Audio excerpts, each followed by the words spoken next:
សួស្តីអ្នកទាំងអស់គ្នាថ្ងៃនេះមានសាច់រឿងមួយដែលកើតឡើងប្រហែលជា10ឆ្នាំជាងហើយសាច់រឿងមួយនេះបានកើតឡើងនៅលើបងប្រុសម្នាក់ដែលពេលដែលគាត់បានទៅបោះតង់ហើយហេតុការណ៍ដែលពួកគាត់ជួបនឹងគឺភ័យរន្ធត់ខ្លាំងមែនទែនហើយហេតុការណ៍ដែលនៅក្នុងព្រៃពេលបោះតង់សូមអ្នកទាំងអស់គ្នាស្ដាប់ដោយប្រើវិចារណញ្ញាណព្រោះថាហេតុការណ៍នៅក្នុងព្រៃអីក៏អាចកើតឡើងមានបានដែរព្រោះវាមិនមែនជាទីក្រុងឬក៏មិនមែនជាទីប្រជុំជនអញ្ចឹងពេលដែលស្ដាប់សូមប្រើវិចារណញ្ញាណតិចណាហើយហេតុការណ៍នីមួយៗដែលពួកគាត់ជួបនឹងគឺគួរឲ្យខ្លាចមែនទែនហើយហេតុការណ៍ដែលពួកគាត់ជួបពេលដែលបោះតង់នៅក្នុងព្រៃហ្នឹងជួបពីរតង់ជាប់គ្នាហ្មងអញ្ចឹងធ្វើឲ្យពួកគាត់ភឺខ្វល់ខ្លាំងមែនទែនហើយក៏មានចំណុចអប់រំខ្លះៗនៅក្នុងហ្នឹងដែរអញ្ចឹងសង្ឃឹមថាអ្នកទាំងអស់គ្នាពេលស្ដាប់នឹងប្រើវិចារណញ្ញាណក្នុងការស្ដាប់ព្រោះវាជារឿងនៅក្នុងព្រៃចង់ដឹងថាសាច់រឿងវាភ័យរន្ធត់តក់ស្លុតខ្លាចដល់កម្រិតណាអញ្ចឹងចូលទៅកាន់សាច់រឿងទាំងអស់គ្នា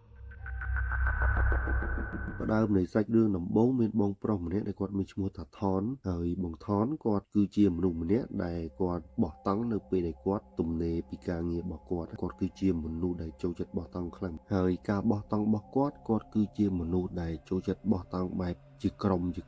ហើយបងថនគាត់ក៏មានក្រុមរបស់គាត់ដែរដែលក្រុមរបស់គាត់ឲ្យទៅពេលណាតនេហ្នឹងគឺបបួលគ្នាទៅបោះតង់នៅខេត្តនេះខេត្តនោះនៅតំបន់នេះតំបន់នោះហើយទេសភាពស្អាតអីចឹងណាគាត់គឺជាមនុស្សដែលចូលចិត្តដើរលេងបោះតង់កន្លែងណាដែលមនុស្សអត់ទាន់ទៅដល់ឬក៏មានក្រុមមនុស្សតិចណាស់ដែលទៅដល់បោះតង់ហើយមានកន្លែងស្អាតព្រៃឈើអូ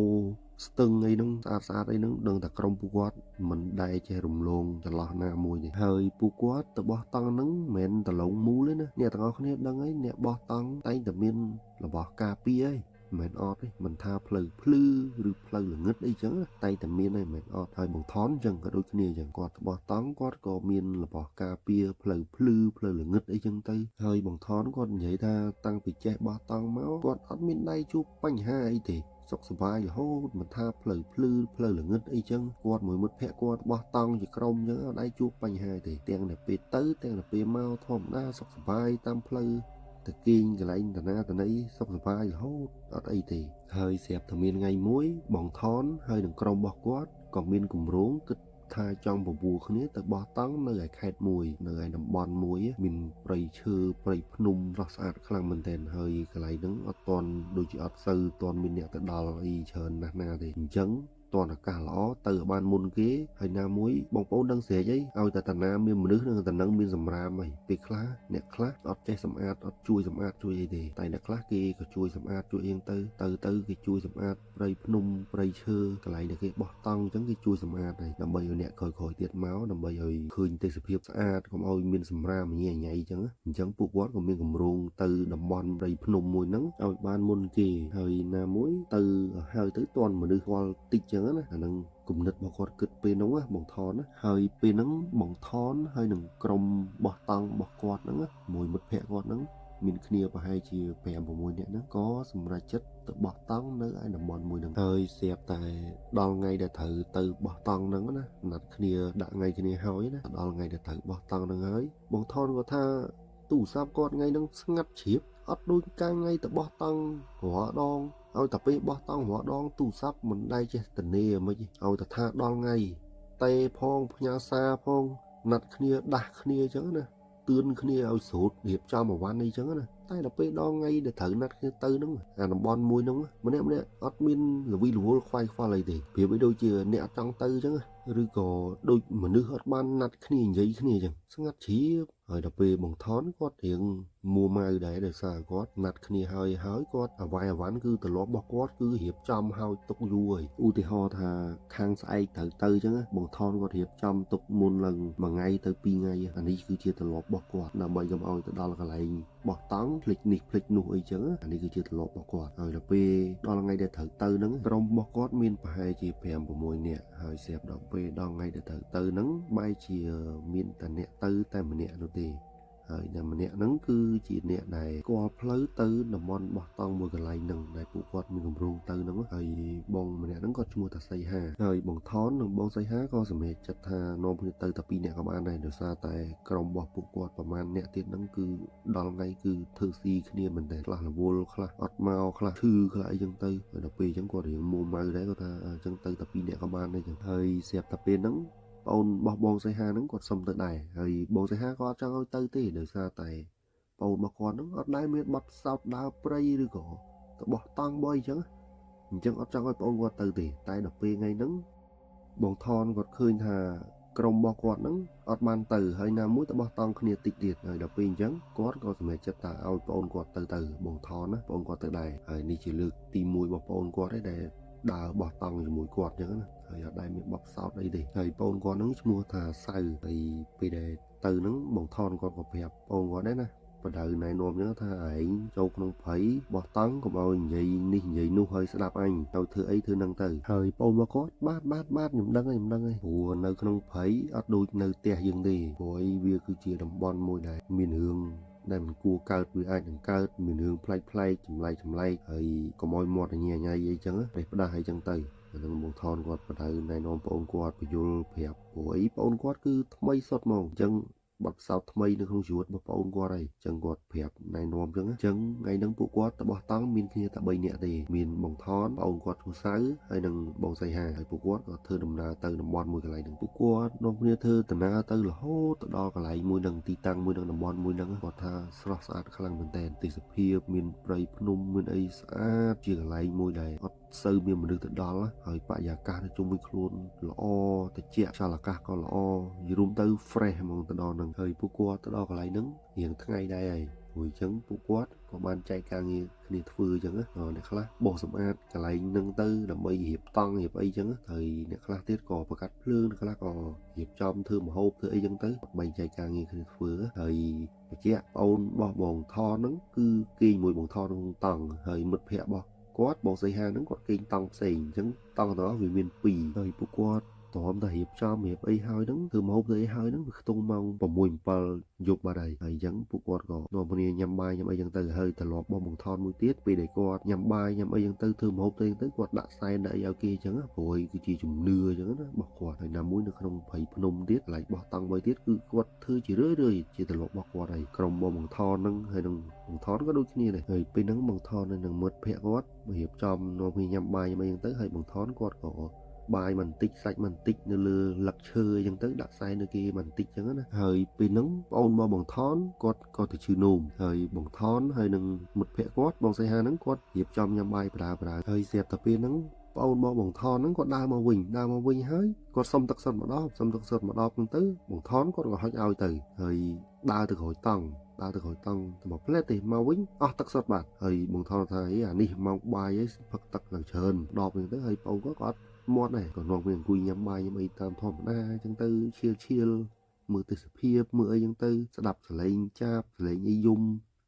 ស្រស់ស្រាយមែនតើហើយពួកគាត់ញ៉ាំបាយហើយនាំគ្នាមើលមេឃមើលផ្កាយអង្គុយនិយាយគ្នាលេងអ្នកខ្លះផឹកទឹកក្រូចអញ្ចឹងទៅអ្នកខ្លះផឹកប៊ីយ៉ាអញ្ចឹងទៅជាក់អីចឹងយប់ឡើងនៅក្នុងព្រៃបោះតង់សบายហើយពួកគាត់នាំគ្នាអង្គុយលេងអញ្ចឹងប្រហែលមកសន្ទុះក៏នាំគ្នារៀងល្ងុយដេករៀងល្វើយអញ្ចឹងណាដោយសារតែធ្វើដំណើរមករៀងអស់កម្លាំងហើយរៀបចំនេះរៀបចំនោះធ្វើម្ហូបធ្វើអញ្ចឹងទៅធ្វើឲ្យពួកគាត់រៀងអស់កម្លាំងអីអញ្ចឹងពួកគាត់ក៏នាំគ្នាចូលគេងហើយយប់ហ្នឹងបងថនហើយនឹងប្អូនប្រុសគាត់ដែលឈ្មោះសៅហ្នឹងគេងមួយគ្នានៅក្នុងតង់ហើយតង់មួយទៀតតង់របស់មិត្តភ័ក្តិគាត់ដែលឈ្មោះបងសីហាហ្នឹងអញ្ចឹងយប់ហ្នឹងមានតង់2ហើយហ្នឹងហើយពួកគាត់ក៏ចូលគេងទាំងអស់គ្នាទៅសង្ងំគេងអញ្ចឹងណាហើយភ្លើងនៅមុខតង់គាត់ហ្នឹងគាត់អត់បន្លត់ទេភ្លើងដែលគាត់ប្រកាត់នៅមុខហ្នឹងគាត់ដាក់រឹមតិចអញ្ចឹងទៅតាមដំណើរទៅអស់ពេលហ្នឹងអស់ទៅអញ្ចឹងភ្លើងនៅមុខហ្នឹងគាត់អត់បន្លត់ទេហើយពេលហ្នឹងប្អូនរបស់បងថនហ្នឹងគេងបាត់ហើយព្រោះដោយសារតែបងថនគាត់គេងយកដូចជាមិនសូវជាលក់អីណាព្រោះដោយសារតែអ្នកទាំងអស់គ្នាដឹងហើយអ្នកបោះតង់គឺគេងមិនឲ្យជាស្កប់ស្កល់ឲ្យខ្លាំងណាស់ណាទេព្រោះទី1ចាំស្ដាប់សលេងទី2ការពារសុវត្ថិភាពខ្លួនឯងផងអញ្ចឹងគឺគេងយកតែមកលាវអញ្ចឹងទៅភ្ញាក់អញ្ចឹងទៅគេយកមកល្មមអានេះជាអ្នកបត់ផ្សោតអ្នកបោះតង់យល់ហើយបងថនគាត់ថាបងគាត់អានោះដេកស្រួលខ្លាំងមែនតើដេកដូចងាប់ហ្នឹងអានោះដេកស្រួលហ្មងចូលបងគាត់ទៅណាបោះតង់លើដបងអត់មានបត់ផ្សោតអញ្ចឹងគេងលក់ស្រួលមែនតើគាត់មើលទៅឃើញបងគាត់អញ្ចឹងហើយនៅពេលហ្នឹងស្រាប់តែពេលដែលបងថនគាត់ពងសង្ងំគេអញ្ចឹងហើយស្រាប់តែគាត់ឮសលេងដូចមេឃឈើព្រឹបមេឃឈើនៅខាងលើក្បាលគាត់បោះតង់នៅក្រោមដើមឈើមួយដើមមួយឮសលេងដូចបាក់មេឃឈើដូចកាច់មេឃឈើមិនឮព្រឹបអានេះគាត់និយាយមកអញ្ចឹងហើយសលេងមួយហ្នឹងស្ដាប់មកដូច ផុងនឹងចង់បាក់មេឈើមកអញ្ចឹងតែបងថនគាត់អត់មានព្រួយបារម្ភអីទេដោយសារតែពេលដែលគាត់បោះតង់ហើយរៀបចំកន្លែងបោះតង់ហ្នឹងគឺគាត់មើលបរិស្ថាននៅជុំវិញហ្នឹងឬក៏មែកឈើដើមឈើអីគឺគាត់មើលទៅគឺទំនងនឹងមាំខ្លាំងមែនតើអញ្ចឹងគាត់គិតថាប្រហែលជាខ្យល់ហើយអញ្ចឹងបានធ្វើឲ្យលឺព្រឹបអញ្ចឹងប៉ុន្តែគាត់ចាប់អារម្មណ៍ថាបើខ្យល់គួរណាស់តែយើងអង្គើតង់ឬប៉ើងតង់អីអញ្ចឹងប៉ុន្នេះអត់ទេអញ្ចឹងគាត់ក៏ចាំស្ដាប់ហើយក៏សង្ងំគេងឲ្យតិចនៅស្ដាប់ឮតាមធម្មតាអញ្ចឹងទៅគាត់អត់មានទៅខ្វាយខ្វល់ឬព្រួយអីណាស្រាប់តែបងថនគាត់គេងស្ដាប់អញ្ចឹងប្រហែលជាមកសទុះស្រាប់តែគាត់ឮសលេងដូចមនុស្សចុះពីលើដើមឈើមកអញ្ចឹងអ្នកទាំងអស់គ្នាដែលឃើញមនុស្សឡើងដើមឈើហើយចុះពីលើដើមឈើមកគឺតែតែមានសលេងឯហើយណាមួយនៅក្នុងព្រៃទៀតដល់ពេលអញ្ចឹងសលេងតិចតួចវាងាយនឹងលឺអញ្ចឹងបងថនគាត់ថាពេលហ្នឹងគឺគាត់មានអារម្មណ៍អញ្ចឹងហ្មងដូចមនុស្សចុះពីលើដើមឈើមកអញ្ចឹងតែគាត់អត់មកទេគាត់នៅចាំស្ដាប់អញ្ចឹងរហូតចង់ដឹងថាមាននឹងអីទៀតអញ្ចឹងហើយស្របពេលជាមួយគ្នាហ្នឹងស្រាប់តែប្អូនរបស់បងថនហ្នឹងដែលឈ្មោះតាសៅហ្នឹងគាត់គេងមកមើលហើយនិយាយថាខ្ញុំខុសហើយខ្ញុំដឹងហើយចាំដាក់ឲ្យវិញចាំដាក់ឲ្យវិញចាំស្អែកខ្ញុំដាក់ឲ្យវិញចាំស្អែកចាំខ្ញុំសងចាំស្អែកកុំធ្វើបាបខ្ញុំបងគាត់គេងយល់សពអញ្ចឹងហ្មងគេមកមើលហើយគាត់ក៏កលេចមើលបងគាត់ទៅថាអានេះវាចម្លែកណាស់ហើយពេលហ្នឹងបងថនគាត់កលេចមើលប្អូនប្រុសគាត់ផងហើយតិចនេះលឺអាសលេងដូចមនុស្សវាចុះពីលើដើមឈើនឹងមកផងរួចទៅក៏លឺសលេងដូចមនុស្សដើរជុំវិញតង់នឹងអញ្ចឹងលឺសលេងហើយគាត់មើលទៅឃើញដូចស្មោហើយបងគាត់នៅតែមើលនៅតែនិយាយអញ្ចឹងហើយពេលហ្នឹងដែរបងថនក៏គិតថាប្រហែលជាគីឡូមានចោលមិនអីអញ្ចឹងណាចង់មកធ្វើបាបពួកគាត់អីអញ្ចឹងពេលហ្នឹងបងថនគាត់ក្តាប់របស់ដែលការពារគាត់បានណានឹងដៃជាប់គាត់ថាចូលមកដល់ត្រូវគាត់គិតថាចោលអញ្ចឹងណាហើយគាត់សង្ងំធ្វើធម្មតាទៅស្រាប់តែមកសទុះស្រាប់តែប្អូនគាត់ស្រែកហ្មងហើយប្អូនគាត់នោះដូចមានគេទាញជើងអញ្ចឹងទៅនៅក្រៅតង់ហើយពេលហ្នឹងបងថនគាត់ស្រែកឆ្លេឆ្លាខ្លាំងមែនទែនដោយសារតែឃើញអារូបភាពប្អូនគាត់ដូចវុបដូចគេទាញទៅនៅក្រៅតង់អញ្ចឹងឃើញប្អូនគាត់ទៅស្ទុយហើយពេលប្អូនគាត់នោះទឹកមុខភ័យស្លេកស្លាំងខ្លាំងមែនទែនហើយពេលហ្នឹងក៏ជាយើងឆោឡោអញ្ចឹងទៅបានមិត្តភ័ក្តិរបស់បងថនហ្នឹងបងសីហាហ្នឹងក៏គាត់ចេញមកក្រៅមកហើយនៅពេលហ្នឹងនៅពេលដែលបងសីហាហើយនឹងបងថនគាត់កំពុងនិយាយគ្នាសួរនាំគ្នាជាមួយនឹងប្អូនប្រុសគាត់ដែលឈ្មោះអាសៅហ្នឹងស្រាប់តែប្អូនប្រុសរបស់បងថនហ្នឹងរត់ទៅដើមឈើមួយដើមដែលនៅក្រោយតង់របស់ពួកគាត់ហើយវាឡើងដើមឈើហ្នឹងបដ ாய் អុយហើយអាសកម្មភាពដែលប្អូនគាត់វាឡើងដើមឈើហ្នឹងដូចចិញ្ចក់បន្តិចដូចតកែបន្តិចចឹងអ្នកទាំងអស់គ្នាដែលឃើញចិញ្ចក់ឯនឹងតកែវាស្អិតជាមួយនឹងជាងផ្ទះយើងទាំងអស់គ្នាសាក់កលេចមើលទៅវាឡើងហើយជន់មេឈើជន់អីគឺត្រូវដូចមនុស្សដែលធ្លាប់ឡើងដើមឈើនៅកន្លែងហ្នឹងនឹកហ្មងហើយអាសកម្មភាពមួយហ្នឹងគឺលឿនខ្លាំងមែនទែនវាតែមកផ្លែតទៅដល់ខាងលើវុបហើយទៅអង្គុយនៅលើមេឈើហើយបងសីហាហើយនឹងបងថនពេលហ្នឹងគឺគាត់ភ័យខ្លាំងមែនទែនគាត់ឆ្ងល់ថាមានរឿងអីហើយមិនបានទៅអញ្ចឹងហើយប្អូនគាត់មិនបានចេះឡើងដើមឈើកន្លែងហ្នឹងហើយឡើងលឿនទៀតដូចមនុស្សធ្លាប់ឡើងកន្លែងហ្នឹងស្នឹកចឹងដឹងថាត្រូវជន់តាណាជន់តណីចាប់តាណាចាប់តណីអូយអ្នកទាំងអស់គេសាកសម័យនៅក្នុងព្រៃដល់ពេលឃើញរូបភាពអញ្ចឹងមិនមែននៅក្រុងឬក៏មិនមែននៅទីជនបទទេណានៅក្នុងព្រៃដល់ពេលឃើញរូបភាពអញ្ចឹងវាធ្វើឲ្យយើងគិតហ្មងហើយពេលហ្នឹងម្នាក់គឺភ័យស្លន់ស្លោខ្លាំងមែនទែនដោយសារតែជួបរឿងអញ្ចឹងហើយបងអូនគាត់នៅតែអង្គុយនៅលើមែកឈើហ្នឹងទៅអង្គុយឲ្យយោជើងទៅមកហើយស្រឡឹងមើលមកក្រោមមើលមកពួកគាត់ហើយកាច់កកងាកមកអញ្ចឹងទៅអូយហើយពេលហ្នឹងបងថនហើយនឹងបងសីហាមិត្តភក្តិគាត់ហ្នឹងជាយាមស្រែកហៅប្អូនគាត់ឲ្យចុះមកក្រោមអញ្ចឹងស្រែកហៅទៅហើយប្អូនគាត់អត់មានខ្វល់អីទេនៅយល់ជើងទៅមកនៅលើហ្នឹងរួយសកម្មភាពអញ្ចឹងបានប្រហែលជាមកសទុះស្រាប់តែប្អូនគាត់ទម្លាក់ខ្លួនផ្ងាកមកខាងក្រោយយោហ្មងអារូបភាពមួយហ្នឹងដូចមនុស្សអង្គុយសុកទៅដាច់ផ្ងាមកក្រោយអញ្ចឹងប្អូនគាត់ហ្នឹងក៏ដូចគ្នានៅលើមែកឈើហ្នឹងអង្គុយយោជើងញឹមយោជើងទៅមកដល់ពេលនេះដាច់ផ្ងាធ្លាក់មកខាងក្រោយហើយពេលហ្នឹងគឺពួកគាត់ភ័យស្លន់ស្លោខ្លាំងមែនទែនសូត្រទៅមើលទៅជួយប្អូនគាត់អញ្ចឹងណាព្រោះដល់ពេលគាត់ទៅឃើញថាប្អូនគាត់អត់មានបញ្ហាអីទេសារតែនៅក្រោមដើមឈើហ្នឹងវាមានខ្សាច់មួយនេះដែរអញ្ចឹងហើយណាមួយមែកឈើដែលប្អូនគាត់អង្គុយហ្នឹងដូចជាមិនសូវជាខ្ពស់អីណាស់ទេអានេះចាត់ទុកថាជាសំណាងមួយដែរណាហើយពេលហ្នឹងពួកគាត់បីប្អូនគាត់បងសៅហ្នឹងណាមកមុខតង់ព្រោះពេលហ្នឹងប្អូនគាត់ស្លាប់បាត់ហើយធ្លាក់ពីលើហ្នឹងមកស្លាប់ហ្មងហើយគាត់យកពេញកាឡាយកអីមកហិតមកអីចឹងទៅមកលាបមកអីចឹងទៅគួយមុខតង់ហ្នឹងហើយស្រាប់តែពេលហ្នឹងដែរបងសីហានេះមិត្តភក្តិរបស់គាត់នេះបានកេះហ hៅបងថនឲ្យងាកមើលទៅកន្លែងមួយតែកន្លែងហ្នឹងពេលដែលបងថនគាត់មើលទៅគឺឃើញដូចគ្នាចឹងឃើញមានមនុស្សដើរមកប៉ុន្តែអត់ដឹងថាមនុស្សស្រីឬមនុស្សប្រុសទេនៅឆ្ងាយពីគាត់ដែរមកមើលគ្នាឃើញប៉ុន្តែអ្វីដែលចម្លែកគឺនៅពេលដែលរូបរាងមួយហ្នឹងដើរសម្ដៅមកតង់របស់គាត់ហ្នឹងគាត់ព្យាយាមស្រឡឹងមើលហ្នឹងហើយអត់ដឹងថាមនុស្សស្រីឬក៏មនុស្សប្រុសទេរូបរាងមួយហ្នឹងគឺដើរសម្ដៅមកគាត់ហើយពេលដែលគាត់ព្យាយាមស្រឡឹងមើលទៅកាន់តែដើរគៀកទៅប៉ុន្តែអ្វីដែលឃើញគឺអត់មានក្បាលទេរូបរាងមួយហ្នឹងហើយឃើញខ្មៅហើយយំឃើញត្រឹមតែស្មាលក្បាលហ្នឹងគឺអត់ឃើញទេហើយក៏លាយបាត់ទៅនេះអ្វីដែលពួកគាត់ឃើញគាត់ថាគាត់អត់មានបានសង្វឹងឬក៏អត់មានបាននេះអីទេគឺស្វាងចេះហើយដោយសារតែមានហេតុការណ៍មួយចំនួនកើតលើប្អូនគាត់អញ្ចឹងពេលហ្នឹងពួកគាត់ម្នាក់គឺស្វាងចេះហើយអញ្ចឹងអ្វីដែលគាត់ឃើញគឺអត់មានព្រិលភ្នែកឬក៏ស្វាងហើយពេលហ្នឹងពួកគាត់ម្នាក់គឺភឺសបល់អស់ហើយដៃជើងឯក្បាលឯភឺអស់ហើយប៉ុន្តែពួកគាត់ខ្ញុំទៅសើពួកគាត់ព្យាយាមធ្វើចិត្តឲ្យរឹងមាំព្រោះគាត់ដឹងហើយថានៅក្នុងព្រៃជួបរឿងអីខ្លះដឹងហើយប៉ុន្តែគាត់ព្យាយាមទប់អារម្មណ៍កុំឲ្យម្នាក់ភ័យស្លន់ស្លោកុំឲ្យបាត់បង់ម្ចាស់ការលើខ្លួនឯងនៅក្នុងភ័យអញ្ចឹងព្យាយាមម្នាក់ព្យាយាមហើយនៅពេលហ្នឹងដែរពួកគាត់ម្នាក់ចាប់ផ្ដើមយល់ពីស្ថានភាពណាបងថនហើយនិងបងសីហាក៏សម្រេចចិត្តថាឥឡូវយប់ហ្នឹងយើងគេងតង់តែមួយបានហើយអញ្ចឹងយប់ហ្នឹងតង់មួយគេង3នាក់គាត់ចាប់ផ្ដើមយល់ពីស្ថានភាពនឹងប្រើហើយរូបភាពដែលគាត់បានឃើញហ្នឹងគឺវាច្បាស់ពេកហើយអញ្ចឹងពួកគាត់ក៏នាំគ្នា3ប្អូនបងថនហ្នឹងចូលទៅក្នុងតង់របស់បងថនណាដោយសារតែប្អូនរបស់បងថនហ្នឹងគាត់ស្លាប់មួយដល់ពេលអញ្ចឹងគាត់ក៏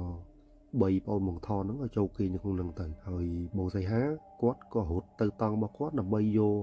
អវ័នរបស់មានតម្លៃខ្លះហើយនឹងរបស់ការពារខ្លួនខ្លះយកមកចូលក្នុងតង់របស់បងថនទាំងអស់គ្នាក៏ប៉ុន្តែចង្វាក់ដែលពួកគាត់កំពុងតែ3ប្អូនរបស់គាត់ហ្នឹងចូលទៅក្នុងតង់ហ្នឹងហើយបងថនគាត់ក៏លេចមើលទៅលើមេឃឈើដែលប្អូនគាត់អង្គុយមុនហ្នឹងណាគាត់មានឃើញនារីម្នាក់ពាក់រ៉ូបសហើយអង្គុយនៅកន្លែងប្អូនគាត់ហ្នឹងកន្លែងដែលប្អូនគាត់អង្គុយយូរជើងហ្នឹងឃើញអង្គុយនៅហ្នឹងតែគ្រាន់តែទឹកមុខគឺអត់ញឹមទេហើយសម្លឹងមើលមកពួកគាត់អូយនេះបងថនគាត់និយាយថាប្រៀបបីដូចជាគេឲ្យឃើញហ្មងមានចេតនាចង់ឲ្យឃើញហ្មងអត់មានឲ្យព្រាលឬក៏នៅឆ្ងាយឬក៏ស្ទង់អីណាគាត់ថាគាត់ឃើញច្បាស់ណាស់រូបភាពមួយហ្នឹងគាត់ចាំមកដល់ឥឡូវអត់ភ្លេចទេហើយពួកគាត់ក៏បញ្ញាប់ស្រូតចូលទៅសង្ងំនៅក្នុងតង់ទៅព្រោះនៅក្នុងព្រៃអត់មានអីសុវត្ថិភាពជាងនៅក្នុងតង់ទេវាមានអារម្មណ៍ថាកក់ក្ដៅពេលដែលយើងនៅក្នុងតង់វាមានរបស់បិទបាំងរាងកាយយើងឃុំឃាំងយើងអញ្ចឹងវាធ្វើឲ្យយើងមានអារម្មណ៍ថាសុវត្ថិភាពមែនទេអ្នកទាំងអស់គ្នាគិតអញ្ចឹងអត់ឥឡូវមិនចាំនិយាយនៅក្នុងព្រៃទេសូម្បីតែយើងនៅក្នុងផ្ទះក៏ដោយពេលដែលយើងមានអារម្មណ៍ថាអត់សុវត្ថិភាពយើងតែងតែទាញភួយយកមកសណ្ដាប់ហើយមែនទេមានអីបិទបាំងរាងកាយរបស់យើងវាធ្វើឲ្យយើងរៀងកក់ក្ដៅហើយនឹងមានអារម្មណ៍ថាសូវភ័យខ្លាចហ្នឹងពួកគាត់ក៏ដូចគ្នាអញ្ចឹងនៅក្នុងព្រៃអត់មានអីសុវត្ថិភាពជាងនៅក្នុងតង់ទេពេលដែលមានអីបិទបាំងរាងកាយរបស់យើងជុំវិញខ្លួនយើងអញ្ចឹងទៅធ្វើឲ្យពួកគាត់រៀងមានសុវត្ថិភាពហើយពេលហ្នឹងខ្សែករបស់ព្រះអង្គអីហ្នឹងរូបបដិមាអីហ្នឹងគឺគាត់យកមកពាក់រៀងខ្លួនអស់ហើយពាក់ឲ្យប្អូនគាត់ផងបងសីហាផងអ្វីដែលគាត់ចេះតិចតួចក៏ចេះសោតទៅដើម្បីឲ្យស្ងប់ស្ងាត់ហើយស្រាប់តែពេលពួកគាត់កំពុងតែសង្ងំហ្នឹងណាបងសីហាហើយនឹងបងថនហ្នឹងមើលប្អូនគាត់ស្លាប់បាត់ហើយអញ្ចឹងអត់ដឹងទេពេលដែលពួកគាត់កំពុងសង្ងំហ្នឹងណាគាត់ពីរនាក់ហ្នឹងលឺដូចគ្នាមានលឺសលេងមេឃឈើព្រឹ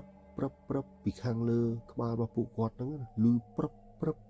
ហើយស្របពេលជាមួយគ្នាហ្នឹងបែរជាមានលឺសលេងមនុស្សសើចតិចទេអត់សើចខ្លាំងទេសើចមកពួកគាត់មកលឺរឹមនៅក្នុងតិចអូយពិបាកសម័យអ្នកទាំងអស់គ្នានៅពេលដែលយើងនៅក្នុងព្រៃស្ងាត់ជ្រាបមានតែពួកយើង2 3នាក់ហើយដល់ពេលកណ្ដាលយប់ហើយមកលឺសលេងអញ្ចឹងអូយខុសក្បាលយើងពេលដែលលឺអញ្ចឹងអត់មានគិតអីក្រៅពីរឿងហ្នឹងទេអត់មានមនុស្សណាមកឈរសើចទៀនតង់យើងទេអ្នកទាំងអស់គ្នាសម័យទៅសូម្បីតែតលេងសัตว์ហ្នឹងក៏វាមិនចង់នេះផងហើយពេលដំបូងហ្នឹងសោចលឺតិចទេពួកគាត់នៅសង្ងំនៅអីចឹងទៅស្ដាប់សលេងសោចហ្នឹងអូយទៅសើពួកគាត់មែនទែនចិត្តមាំចិត្តរឹងហ្មងហើយពួកគាត់សង្ងំស្ដាប់ទៅដល់ពេលសលេងសោចហ្នឹងលឺកាន់បតាត់លឺទៅឡើងខ្ទោពេញព្រៃគាត់ថាសលេងសោចហ្នឹងថាលឺឡើងខ្ទោពេញព្រៃដូចគេចាក់មីក្រូអញ្ចឹងដូចគេចាក់បាសអញ្ចឹងឡើងខ្ទោហ្មងហើយពេលហ្នឹងពួកគាត់តល់ខ្លាំងមែនតើហើយយប់ជ្រៅហើយអត់ដឹងត្រូវធ្វើមិនទេ ដឹងរកពីណាឲ្យជួយទេព្រោះអីនៅក្នុងព្រៃហើយយប់ជ្រៅទៀតដល់ពេលអញ្ចឹងគាត់ដឹងធ្វើមិនទេពេលហ្នឹងគាត់មានតែវិធីមួយយ៉ាងគឺរំលឹកដល់គុណម្ដាយគុណឪពុកហើយចេះតែនិយាយទៅថាកូនចៅខុសអីខុសអីកុំប្រកែប្រកាក់នេះចាំស្អែកចាំកូនចៅសែននេះសែននោះឲ្យអីចឹងណាចេះនិយាយយ៉ាងរហូតយូរទៅសលេងហ្នឹងគឺបាត់វិញខ្លួនឯងដែរគាត់ចាប់អារម្មណ៍ដល់នឹងដែរពេលដែលគាត់និយាយហើយរំលឹកគុណម្ដាយគុណឪពុកហើយសលេងហ្នឹងគឺខ្សោយម្ដងបន្តិចម្ដងបន្តិចម្ដងបន្តិចម្ដងបន្តិចយូរៗគឺបាត់ឈឹងហ្មងស្ងាត់ជ្រាបស្ងាត់ឈឹងហ្មងហើយនៅពេលដែលបាត់សលេងហ្នឹងណាបងសីហាហើយនឹងបងថនហ្នឹងគាត់ចាប់ដើមមកសង្ងំគេងទៅដោយសារម្នាក់ៗខ្លាចស្មើទឹកមាត់ក៏អត់ហ៊ានលេបទេសង្ងំគេងឲ្យទាំងភ័យខ្លាចញ័រហ្នឹងទាំងអស់គ្នាហ្នឹងទៅ2-3នាក់ហ្នឹងនៅក្នុងព្រៃហ្នឹងម៉ងហើយគាត់សង្ងំគេងរហូតដល់ភ្លឺហើយពួកគាត់ក៏ស្រូតរៀបចំអវ៉ាន់តង់អីហ្នឹងប្រដាប់ប្រដាបោះតង់របស់គាត់ហ្នឹងរៀបចំឲ្យបានលឿនតាមអ្វីដែលអាចធ្វើទៅបានណាស្រូតរៀបចំដើម្បីចេញពីកន្លែងហើយមើលប្អូនរបស់បងថនវិញមិននិយាយទេគឺដូចមនុស្សអត់បានដេកចឹងសក់ក្បាលកធិញកធឿងហើយមុខមាត់នឹងស្លេកស្លាំងភ្នែកនឹងរៀងខ្មៅរូងនិយាយរួមទៅគឺអាការៈប្អូនគាត់ស្ថានភាពរបស់ប្អូនគាត់មើលមកដូចមនុស្សខ្មោចលងចឹងចូលត្រូវតាំងពីយប់ឡើងធ្ងន់ហើយអញ្ចឹងគាត់មើលទៅប្អូនគាត់គឺអាណិតប្អូនគាត់ខ្លាំងមែនលើកទី1មកជួវឿងអញ្ចឹងហើយបងថនហើយនឹងបងសីហានាំគ្នារៀបចំអវ៉ាន់ឲ្យលឿនចឹងទៅតាមអ្វីដែលអាចធ្វើបានហើយពួកគាត់ក៏អត់ភ្លេចដែរដែលពួកគាត់បាននិយាយយប់មិញថាពួកគាត់នឹងសែននេះសែននោះឲ្យចឹងណាហើយអញ្ចឹងពួកគាត់រៀបចំអវ៉ាន់ហើយដាក់នៅលើម៉ូតូដែរហើយមុននឹងគាត់ចេញមកគាត់យកផ្លែឈើដែលនៅសល់តិចតួចហ្នឹងនំចំណីតិចតួចហ្នឹងដែលនៅសល់ហ្នឹងយកទៅសែននៅអាកន្លែងក្រុមដើមឈើដែលគាត់ឃើញមនុស្សស្រីអង្គុយយកជើងយប់មិញគាត់យកទៅសែននៅក្រុមហ្នឹងយកទៅសែនហើយនិយាយអញ្ចឹងទៅលាងមាត់លាងកអញ្ចឹងណាប្រាប់ថាកុំឲ្យមកតាមហើយកុំឲ្យធ្វើបាបអីចឹងបើមានកំហុសអីចេះមួយចុះពីរអញ្ចឹងទៅតាមក្បួនរបស់គាត់តាមអ្វីដែលអ្នកដើរព្រៃអ្នកបោះតង់គេយល់ដឹងគាត់និយាយអញ្ចឹងទៅហើយពួកគាត់លាងមាត់លាងកនិយាយសុំទោសគេស្មីគេហើយរួចរាល់អស់ហើយពួកគាត់ក៏ជិះម៉ូតូចេញពីអាតំបន់មួយហ្នឹងមកចេញពីអាកន្លែងដែលគាត់បោះតង់ហ្នឹងជិះចេញមករហូតមកដល់ភូមិហើយពួកគាត់ត្រូវចុះទិញទឹកហើយចាក់សាំងចាក់អីបន្ថែមទៀតអញ្ចឹងស្រាប់តែពួកគាត់ជិះមករហូតបានជួបទៀមតូចមួយនៅតាមភូមិតាមស្រុកគេណាមានលក់មានចាក់សាំងមានអីចឹងគាត់ក៏បានចុះទិញចឹងទៅហើយពូម្ចាស់អ្នកដែលចាក់សាំងហ្នឹងគាត់កលែងមើលឃើញប្អូនគាត់ហ្នឹងណាឃើញមានស្ថានភាពស្លេកស្លាំងដូចមនុស្សបានគេងឬក៏គេងអត់ឆ្អែតចឹងណាពូអ្នកដែលចាក់សាំងហ្នឹងណាគាត់កលែងមើលទៅឃើញប្អូនគាត់ភ្នែករៀងខ្មៅរៀងកធិញកធឿងអីចឹងណាមុខមាត់ស្លេកស្លាំងរួយដល់ពេលបងថនគាត់ក៏ប្រាប់ពូនឹងទៅបងថនគាត់និយាយថាពូអើយយប់មិញពួកខ្ញុំទាំង3នាក់នេះនាំគ្នាទៅបោះតង់គេងនៅកន្លែងនេះកន្លែងនោះអីចឹងណាគាត់ប្រាប់គេអត់កើតទេពូអើយមានគេមកលេងមិនធម្មតាលេងទេចូលប្អូនខ្ញុំទៀតហើយគាត់រៀបរាប់តាមបណ្ណាសាច់រឿងដែលគាត់ជួបអីចឹងណាស្រាប់តែពូនេះចាក់សាំងហ្នឹងគាត់លឺចឹងចំហមាត់ធ្លុងហ្មងគាត់ហួសចិត្តណាគាត់គោះធុងគាត់ហើយពូចាក់សាំងហ្នឹងក៏គាត់សួរថាអីគេងនៅកន្លែងថ្នាហើយបងថនក៏គាត់រៀបរាប់ប្រាប់ស្ថានភាពបរិយាកាសដែលគាត់បានទៅគេងបោះតង់ហ្នឹងរៀបរាប់ប្រាប់ពូហ្នឹងទៅបានពូហ្នឹងគាត់ហួសចិត្តខ្លាំងមែនតើគាត់ថាអូនកន្លែងហ្នឹងអត់មានពីណាគេហ៊ានទៅបោះតង់គេហ្នឹងទេគាត់តែដើរពេលថ្ងៃមិនចង់ហ៊ានដើរផងហើយចូលឯងទៅបោះតង់គេនៅហ្នឹងទៀតឯងខ្លាំងមែនហើយពូនឹងប្រាប់ថាអ្នកភូមិនៅតំបន់ហ្នឹងពេលថ្ងៃក៏អត់មានអ្នកហ៊ានដើរកាត់តាមកន្លែងដែលគាត់បោះតង់ហ្នឹងដែរព្រោះថាកន្លែងហ្នឹងគឺលងសាហាវណាស់ហើយបើគេដើរមិនគេដើរតែពេលព្រឹកពេលថ្ងៃហើយក៏មិនសូវជានៅនឹងយូរដែរអ្នកភូមិឬក៏អ្នកចូលទៅបាញ់សត្វអីចឹងណាចូលទៅគេមិនសូវហ៊ាននៅយូរទេជាពិសេសអាតំបន់ហ្នឹងជាងគេប្រាប់តគ្នាមកអ្នកភូមិតែពួកគាត់នេះអត់ដឹងតែវិច័យដល់កន្លែងហ្នឹងគឺវាស្អាតទៀតអញ្ចឹងវាធ្វើឲ្យពួកគាត់ចង់ទៅទាំងដែលគាត់មិនដឹងថានៅតំបន់ហ្នឹងមាននឹងអីកើតឡើងអញ្ចឹងណាអញ្ចឹងអានេះជាបទពិសោធន៍មួយដែរសម្រាប់អ្នកទាំងអស់គ្នាហើយពូហ្នឹងគាត់ក៏ផ្ដល់ជាយោបល់ទៅថាឥឡូវមើលទៅស្ថានភាពពួកណៃហ្នឹងដូចមិនសូវស្រួលប្រហែលទេបើលេងតែគេងនៅហ្នឹងហើយជួបដល់ថ្នាក់អញ្ចឹងហើយអញ្ចឹងមុននឹងត្រឡប់ទៅផ្ទះវិញទៅឲ្យលោកស្រោចទឹកស្រោចអីឲ្យបន្តិចទៅហើយពូក៏គាត់ប្រាប់ថានេះនៅតាមផ្លូវនេះជិះទៅបត់ទៅតាមនេះដល់វត្តមួយមានឈ្មោះនេះចូលទៅមានព្រះសង្ឃមួយអង្គដែលគាត់ អីចឹងខាងស្រោចទឹកខាងដេញនេះដេញនោះអីចឹងណាចឹងឲ្យគាត់ជួបប្រសង់ដើម្បីឲ្យគាត់ស្រោចទឹកស្រោចឲ្យតិចទៅមុននឹងធ្វើដំណើរទៅផ្ទះវិញចឹងកុំឲ្យមានបញ្ហាអីតាមផ្លូវចឹងហើយពូគាត់ទាំង3នាក់ហ្នឹងក៏អរគុណពូម្នាក់ដែលចាក់សាំងហ្នឹងទៅហើយទៅតាមអ្វីដែលពូនឹងប្រាប់ហ្នឹងទៅរហូតទៅដល់វត្តហ្នឹងទៅដល់វត្តមួយហ្នឹងមែនពេលដែលទៅដល់ហ្នឹងជួបហើយអង្គមអង្គថ្វាយអីចឹងទៅហើយរៀបរាប់សាច់រឿងដែលបានជួបអញ្ចឹងទៅហើយលោកបងគាត់ក៏គុណគូមើលអញ្ចឹងណាថាគេមកតាមអត់អីអត់គេមកធ្វើបាបអត់អីអត់ចឹងពេលដែលគាត់គុណគូទៅបានបងថនហើយនឹងបងសីហាគឺគាត់ហួសចិត្តខ្លាំងមែនទែនតែលោកបងគាត់មានសង្កេតការថាអូនរបស់បងថនហ្នឹងគាត់បានទៅជន់សំណែនរបស់គេអញ្ចឹងគេអត់សុខចិត្តទេគេខឹងខ្លាំងមែនទែនចង់នឹងយកជីវិតបងអូនគាត់ហើយមូលហេតុអីបានធ្វើឲ្យគេខឹងខ្លាំងដល់ម្លឹងដោយសារតែគេនៅក្នុងព្រៃគឺគេមិនងាយបានរបស់ដែលគេហូបតែគេសែនឲ្យទេអញ្ចឹងនៅពេលដែលប្អូនគាត់បានដើរជន់របស់គេហ្នឹងគឺគេខឹងខ្លាំងមែនទែនគេមិនងាយនឹងបានហូបដល់ពេលបានហូបហើយគឺដើរជន់របស់គេទៀតអញ្ចឹងធ្វើឲ្យគេខឹងហើយពេលហ្នឹងបងថនគាត់ក៏សួរប្អូនគាត់ទៅសួរថាហើយមានបានទៅប៉ះពាល់អីកន្លែងណាអត់ហើយមានបានទៅដើរជន់អីអត់ប្រាប់តែពេលហ្នឹងប្អូនមកបងថនហ្នឹងគាត់ក៏និយាយថាពេលហ្នឹងខ្ញុំដើរជន់មែនបងឯងនៅចាំឯងពេលដែលបងឯងពុំញ៉ាំបាយហ្នឹងរៀបចំបាយរៀបចំអីហូបហ្នឹងពេលដែលខ្ញុំទៅនោមហ្នឹងដើរមកវិញហ្នឹងខ្ញុំបានជន់បាយមួយដុំនៅលើលឹកឈើហើយពេលហ្នឹងខ្ញុំមិនសុំទឹករបស់បងឯងម្ដងហើយពេលហ្នឹងខ្ញុំសុំទឹកយកមកយកមកលាងជើងនៅក្រោយតង់ហ្នឹងខ្ញុំដើរមកក្រោយតង់ខ្ញុំមកលាងជើងខ្ញុំខ្លាចបងឯងស្ដីឲ្យអញ្ចឹងណាព្រោះអញ្ចឹងខ្ញុំក៏លាងជើងអីស្អាតហើយខ្ញុំក៏ដើរមកហូបបាយវិញទៅអញ្ចឹងហើយបានបងថនគាត់ដឹងមកពេលក្រោយគាត់ដឹងថាអូតាមពិតពេលហ្នឹងអូនគាត់ទៅនោមហើយមកវិញដើរជន់តំណែងដែលបងថនគាត់បានដាក់ឲ្យគេហ្នឹងណានៅលើលឹកឈើហ្នឹងបាយមួយដុំឲ្យសាច់បន្តិចហ្នឹងអញ្ចឹងមិនគេខឹងខ្លាំងហ្នឹងហើយពេលហ្នឹងបងថនគាត់រៀងខឹងបងគាត់ខ្លាំងមែនទែនគាត់ថាអញនេះគុំនៅចិត្តប្រសង់នៅក្នុងវត្តហ្នឹងមកកញ្ញោឃ្លុបនេះគាត់រៀងខឹងបងគាត់ផងរៀងអាណិតបងគាត់ផងហើយប្រសង់គាត់មានសង្កេតការទៀតថាដើមឈើមួយដើមដែលពួកគាត់បោះតង់នៅក្រោមហ្នឹងគឺដើមឈើមួយដើមហ្នឹងនៅខាងក្រោមដើមឈើហ្នឹងគឺមានភ្នោមួយភ្នោហ្នឹងគឺយូរហើយឡើងដីឡើងទៅជារៀបអស់ហើយហ្នឹងតាំងពីកំពុងទៅជារៀបអស់ហើយហ្នឹងប៉ុន្តែគេមានដោតឈើនៅហ្នឹងហើយឈើហ្នឹងដំបូងវាមានផ្លាកម្នេះរបស់វាតែប្រសង់គាត់មើលឃើញថាអានេះគាត់មើលតាមញៀនរបស់គាត់រួចដល់ពេលគាត់មើលទៅឃើញថាឈើផ្លាកឈ្មោះផ្លាកនេះគឺវាបាក់បែកខ្ទេចខ្ទីអស់ហើយតាមខ្យល់តាមពេលវេលាអញ្ចឹងណាអញ្ចឹងហើយនៅតែបកគោលមួយឆ្កឹងដោតឡើងមកខាងលើទេអាហ្នឹងប្រសង់គាត់មានសន្និការមកអញ្ចឹងស្រាប់តែពេលហ្នឹងប្អូនមកបងថនហ្នឹងគាត់ក៏និយាយដែរគាត់ថាមែនតាខ្ញុំចាប់អារម្មណ៍ពេលដែលប្រកាត់ភ្លើងហ្នឹងពេលហ្នឹងគឺនាំគ្នាដើរអូហើយពេលហ្នឹងបងអូនមកបងថនបានដើរទៅក្រោយដើមឈើហ្នឹងគឺឃើញមានឈើហ្នឹងមួយស្រួលយកជាងគេដកតាពីដីមកហើយនៅអាចចេះមានពុកមានអីចឹងនិយាយរួមមើលទៅកាត់ភ្លើងគឺឆេះល្អហ្មងអញ្ចឹងគាត់ក៏យកអាឈើដែលដោតនៅភ្នៅគេហ្នឹងណាយកមកប្រកាត់ភ្លើងទៀតហើយដល់ពេលអញ្ចឹងគេខឹងមកតង់ទៀតនៅលើហ្នឹងប្រសង់គាត់មានសង្កេតការថែមទៀតថាអ្វីដែលញោមឃើញសមោមនុស្សអត់ក្បាលហ្នឹងណាគឺសមោហ្នឹងគឺមានវិញ្ញាណផ្សេងមួយទៀតមកលោលេងមួយពួកគាត់អូយអានេះគាត់ជួបពីរក្នុងពេលតែមួយអញ្ចឹងបានន័យថាវិញ្ញាណឬស្រីលើដើមឈើហ្នឹងផ្សេងវិញ្ញាណអត់ក្បាលហ្នឹងផ្សេងអញ្ចឹងគាត់ជួបពីរពេលដែលប្រសង់មានសង្កេតការហើយបានពួកគាត់យកមកគិត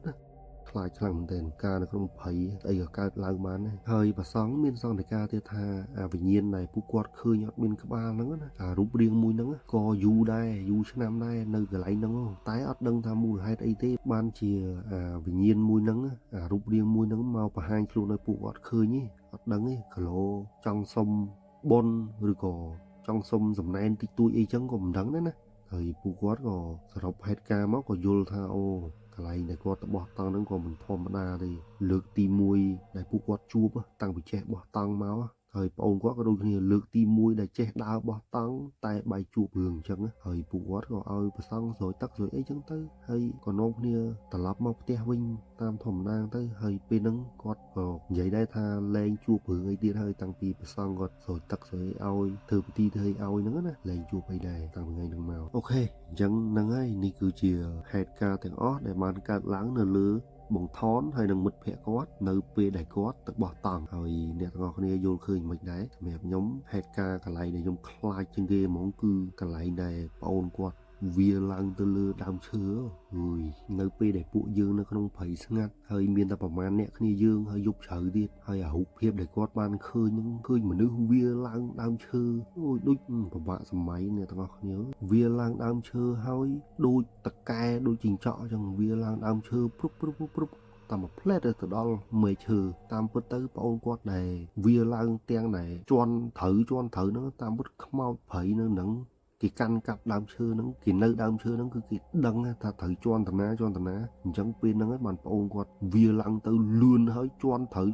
ដូចមនុស្សឡើងដើមឈើហ្នឹងស្និទ្ធតាមក៏ពិតទៅខ្មោចចូលសន្ធិដ្ឋបងអូនគាត់អើយអាហ្នឹងហេតុការណ៍នេះគឺគួរឲ្យខ្លាចខ្លាំងមែនទែនតែនេះក៏អាចនឹងជាសារជួយដាស់តឿនពួកយើងដែរណាមុននឹងទៅបោះតង់កន្លែងណាឲ្យស៊ើបមើលច្បាស់សួរអ្នកភូមិសួរអ្នកនៅតំបន់មួយហ្នឹងស៊ើបសួរគេច្បាស់ថានៅកន្លែងនេះវាមិនដែរវាសុវត្ថិភាពអត់វាអីអត់អានេះគឺជាមេរៀនមួយបទពិសោធន៍មួយសម្រាប់អ្នកចូលចិត្តបោះតង់ឲ្យស្វែងយល់កន្លែងហ្នឹងទាំងអស់គ្នាហើយមួយទៀតអ្នកដែលទៅបោះតង់ហ្នឹងគួរតែមានទម្លាប់ល្អមួយពេលដែលទៅបើកន្លែងហ្នឹងអត់ស្អាតទេកក្រិចមានសម្រាមមិនអីយើងទៅយើងជួយសម្អាតជួយអីទៅហើយពេលដែលមកវិញក៏សម្អាតអីចឹងទៅហើយបើយើងគិតថាអូខ្លាចអ្នកផ្សេងមកយើងសម្អាតអ្នកផ្សេងមកអត់សម្អាតដែរហ្នឹងអានេះបើសិនជាអាចណាទៅសេផ្លាដាក់នៅកន្លែងហ្នឹងហ្មងប៊ិចឬក៏ហ្វឺតអីសេដាក់លើហ្នឹងហ្មងដាក់ថាជួយសម្អាតគ្នាផងអញ្ចឹងអ្នកមកក្រោយទៀតគេដឹងហើយគេដឹងថាអូកន្លែងនេះមានអ្នកបោះតង់តើអានេះយើងធ្វើអញ្ចឹងហ្មងទៅបើថាខ្លាចគិតថាអីខ្ញុំខំសម្អាតដល់ពេលអ្នកមកក្រោយទៀតអត់សម្អាតផងអញ្ចឹងសម្អាតរកអីមិនសម្អាតទេឡាយគិតអញ្ចឹងបើចូលតែខ្លាចគិតអញ្ចឹងមានកដាស់ហើយក៏មានប៊ិចមានហ្វឺតមានអីមកទៅសេហើយបិទនៅកន្លែងដើមឈើឬក៏កន្លែងណាមួយនៅទៅនឹងទៅពេលដែលអ្នកមកក្រោយទៀតមកឃើញគេដឹងថាអូកន្លែងនេះមានមនុស្សអញ្ចឹងគេអានទៅជួយសម្អាតគ្នាជួយអីអានេះគឺជាទម្លាប់ដែលល្អមួយដែលផ្ដើមចេញពីពួកយើងទាំងអស់គ្នាអញ្ចឹងហ្នឹងហើយអូខេអរគុណច្រើនអ្នកទាំងអស់គ្នាសាច់រឿងរបស់យើងគឺមានតែប៉ុណ្្នឹងទេហើយបើមានចម្ងល់កន្លែងណាអាចខមមិននៅក្រោមវីដេអូនេះបានបើខ្ញុំឃើញខ្ញុំនឹងជួយតបហើយអរគុណអ្នកទាំងអស់គ្នាដែលចំណាយពេលវេលាដ៏មានតម្លៃស្ដាប់វីដេអូនេះតាំងពីដើមរហូតដល់ជួបគ្នានៅដំណើររឿងថ្មីមួយទៀតអរគុណច្រើនបាយបាយ